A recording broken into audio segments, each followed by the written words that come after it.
दोस्तों next episode काफ़ी ही ज़्यादा धमाकेदार होने वाला है। नेक्स्ट एपिसोड में हम देखेंगे प्रेम जैसे ही खाना खाता है तो उसे पता चल जाता है कि ये खाना तो मम्मी ने ही बनाया है। प्रेम उस घर में इधर उधर देखता है लेकिन उसे वहाँ कोई नहीं दिखाई देता। वो सोचता है कि शायद हो सकता है मम्मी यहाँ से चली गई हो। लेकिन इधर हम अनुपमा को देखते हैं, वो सारा खाना रेडी कर लेती है। सुनीता अनुपमा के पास आती है। वो बोल रही होती है कि चलो आप मेरी हेल्प करवा दो खाना लगवाने में।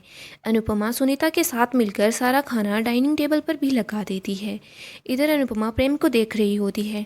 वो सोचती है कि मैं प्रेम के सामने नहीं जा सकती क्योंकि प्रेम, अनिल जी और सब लोग मुझसे नफरत करते हैं, तो मैं इनके सामने कैसे जाऊं। प्रेम जैसे ही चाय पीता है, स्नैक्स खाता है, तो उसे बार बार अनुपमा की याद आती है। वो सोचता है कि ये सब तो मुझे ऐसा ही लग रहा है कि मम्मी ने बनाया है। जब प्रेम डाइनिंग टेबल पर आता है तो उसे बेसन के लड्डू दिखाई देते हैं।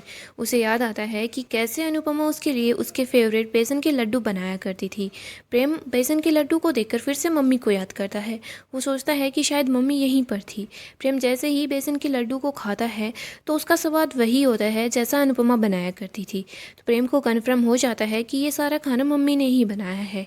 इधर अनुपमा सुनीता को बोल रही होती है, आप मुझे जल्दी से पैसे दे दीजिए, मैं यहाँ से चलती हूँ, मुझे कुछ काम है तो मुझे जल्दी जाना होगा। अनुपमा को उसका पेमेंट मिल जाता है। अनुपमा चुपके से वहाँ से निकल रही होती है लेकिन प्रेम को अनुपमा दिख जाती है। अनुपमा वहाँ से बाहर आ जाती है। वो काफ़ी ज़्यादा इमोशनल हो जाती है। वो सोच रही होती है कि मैं रो क्यों रही हूँ, मुझे तो खुश होना चाहिए कि मेरा प्रेम, मेरी राही, ये सब लोग मेरे बिना इतने खुश हैं।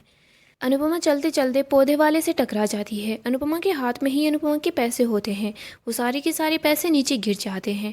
अनुपमा बहुत घबरा जाती है। अनुपमा बोलती है, मेरे पैसे। इसके बाद अनुपमा जल्दी से उन सब पैसों को उठा रही होती है।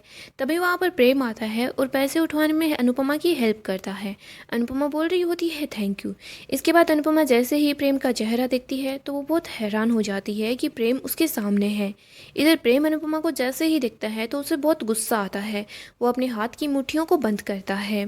अनुपमा को याद आता है कि प्रेम ने बोला था कि मम्मी मैं आपका सारथी बना, मैंने हमेशा आपका साथ दिया, आपका जवाई बना, लेकिन आपने तो मुझे अपना दुश्मन ही बना लिया। अनुपमा को बार बार प्रेम, क्या थी, राही, इन सब लोगों की बातें ही याद आती है। जैसे ही अनुपमा और प्रेम का आमना सामना होता है तो अनुपमा जल्दी से वहाँ से निकल रही होती है लेकिन प्रेम फिर से अनुपमा के सामने आ जाता है। वो बोल रहा होता है, मम्मी आपने हमारी ज़िंदगी बर्बाद कर दी, आपने हमारी सारी खुशियों को छीन लिया। इधर हम राही को देखते हैं। राही सोच रही होती है कि मैं बस ये चाहती हूँ प्रेम और मम्मी इन दोनों का कभी भी आमना सामना ना हो। कहीं ऐसा ना हो जाए जैसे मम्मी मुझसे टकरा गई थी वैसे कहीं मम्मी प्रेम से ना टकरा जाए, क्योंकि प्रेम को बहुत ज़्यादा गुस्सा आ रहा है मम्मी पर और वो सारा गुस्सा निकाल भी लेगा। फिर प्रेम मुझसे भी नाराज़ हो जाएगा। पहले भी वो मम्मी की वजह से मुझसे नाराज़ था। सो गाइस, अपकमिंग अपडेट जानते रहने के लिए आप चैनल को सब्सक्राइब करें, साथ ही साथ अपने दोस्तों के साथ शेयर करें ताकि वो भी सीरियल का आनंद उठा सके।